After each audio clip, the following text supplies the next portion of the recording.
কুয়েতের আব্বাসিয়া স্বর্ণ মার্কেটে ঝলমলে শোরুমের পাশাপাশি রয়েছে ব্যস্ত কারখানা।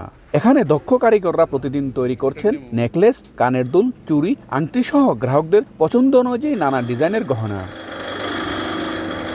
যদিও আগের মতো কাস্টম ডিজাইনের চাহিদা কিছুটা কমেছে, তবুও অভিজ্ঞ কারিগররা এখনো অর্ডার অনুযায়ী বিশেষ নকশার গহনা তৈরি করছেন। দোকান মালিকরা জানান, এখানকার বাংলাদেশি কারিগরদের তৈরি গহনা শুধু কুয়েতেই নয়, পাঠানো হচ্ছে কাতার, বাহরাইন, সৌদি আরব সহ মধ্যপ্রাচ্যের বিভিন্ন দেশে। সব ধরনের অলংকার এখানে আমরা বানাই দিই ক্যাটালগ দেখে। সৌদি, কাতার, বাহরাইন থেকেও অর্ডার আসে অনলাইনে, টিকটকের মাধ্যমে।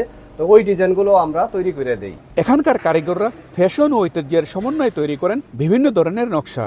গ্রাহক চাইলে নির্দিষ্ট ক্যারেটের সোনা বা রূপা পছন্দের রং বা আকার মাথায় রেখে অর্ডার করতে পারেন একদম কাস্টমাইজড গহনা। বহু কাস্টমার আছে, ইন্ডিয়ান, নেপালি, বিভিন্ন ধরনের কাস্টমার আসে। বিভিন্ন ডিজাইনের স্বর্ণ, রূপার সব ধরনের ডিজাইনের গহনা তৈরি হয়। কুয়েতি, বাংলাদেশি, ইন্ডিয়ান সকল প্রকার কাস্টমার আমাদের দোকানে আসে এবং আমরা সকল প্রকার কাজ আমরা করে দিই। আব্বাসিয়া মার্কেটের স্বর্ণ শিল্পে দক্ষ হাতে গহনা তৈরি করছেন প্রবাসী বাংলাদেশি কারিগররা, যা শুধু ব্যবসা নয়, দেশের পরিচিতিও বাড়িয়ে দিচ্ছে মধ্যপ্রাচ্যের এই দেশটিতে। মঈন সুমন, সময় সংবাদ, কুয়েত।